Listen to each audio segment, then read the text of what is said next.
On parle beaucoup de phytotechnologie comme un moyen utilisé pour des groupes en aménagement, par exemple, pour décontaminer des sols. Donc, ça a l'air très extérieur à l'individu. Donc, moi, chez moi, ou mes parents chez eux, qu'est-ce qu'on peut faire pour les intégrer? Qu'est-ce que ça peut nous apporter? Donc, c'est une des questions que j'avais.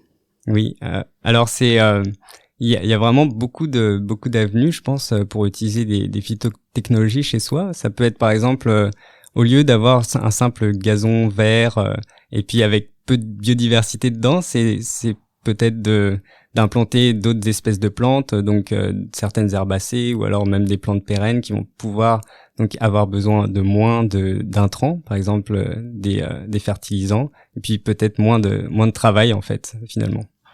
Mais oui, parce que j'avais entendu que le gazon est un idéalisme européen qui a été apporté chez eux. Le gazon pousse extrêmement bien parce qu'il pleut un peu tout le temps, ce qui n'est pas le cas du tout ici finalement. Donc, de s'acharner à maintenir un gazon vert n'est pas du tout une nature qu'on devrait vouloir atteindre au Québec. Non, parce que le gazon, finalement, il est pas du tout adapté au Québec. Il y a des espèces, je pense, qui sont beaucoup plus adaptées, qui ont besoin de moins de fertilisants. Par exemple, au lieu de mettre des fertilisants, il suffit juste de changer les mélanges d'herbes qu'on plante. Et puis aussi, c'est important pour les gens qui ont un petit bout de terre chez eux, c'est de garder un minimum de surface imperméable. Donc, par exemple, s'ils ont un endroit où il y a du bitume, ce serait de l'enlever et puis à la place d'implanter des végétaux, ça aidera beaucoup à limiter aussi les eaux de ruissellement. Mais plusieurs points que moi je pensais ajouter à ça, c'est évidemment on disait le gazon il est pas vraiment adapté à nos saisons québécoises, mais j'imagine qu'il sera pas très adapté au changement climatique avec des événements extrêmes, beaucoup de pluie, pas du tout de pluie. Moi je l'ai vu avec mon gazon chez mes parents cet été, il était jaune, il était brun, il était vert, donc ils ont eu beaucoup de difficultés à le maintenir sans pour autant l'arroser quand il y avait des sécheresses, donc ce qui fait pas vraiment de sens pour l'utilisation de l'eau.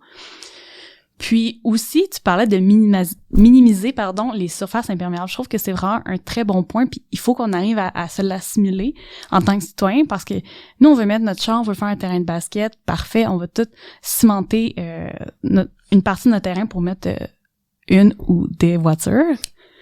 Mais il y a d'autres alternatives quand même assez qui sont un peu meilleures ou beaucoup meilleures. Par exemple, ce que je commence à voir dans mon quartier à Montréal, c'est des dalles alvéolées.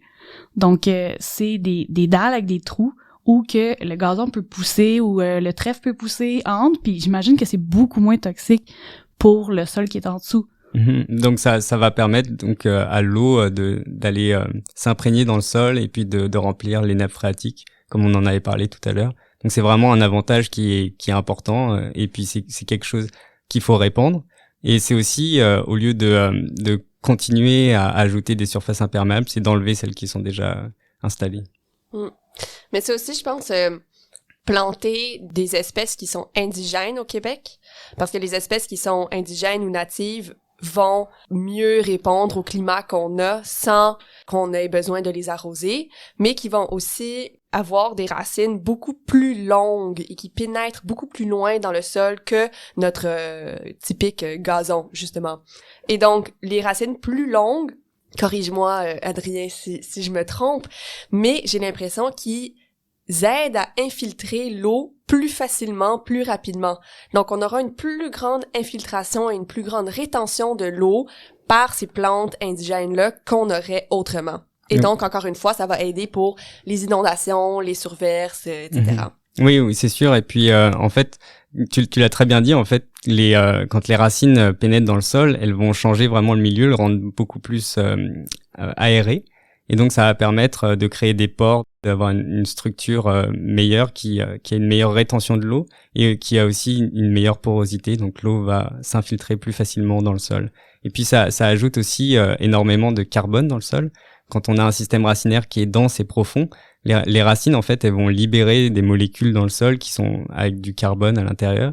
Et puis, ça va faire des puits de carbone importants. Donc, ça va augmenter le stockage de carbone, finalement. Oui, c'est ça. Donc, la matière organique va augmenter dans le sol et puis il va être de meilleure en meilleure santé. Et puis ça va donc permettre de limiter aussi les gaz à effet de serre. Donc quand on parle de stockage de carbone, c'est vraiment on prend le carbone de l'atmosphère puis on l'insère dans le sol. Donc c'est vraiment une bonne idée. On parlait beaucoup, je pense, aux dernières élections de technologie pour stocker le carbone. Mais en fait, les technologies, on les a déjà, c'est les plantes. Les arbres. C'est ça. Ouais. Et puis on n'arrive pas vraiment à faire des choses plus efficaces que ça. Voilà, utilisons les plantes, gardons nos milieux naturels.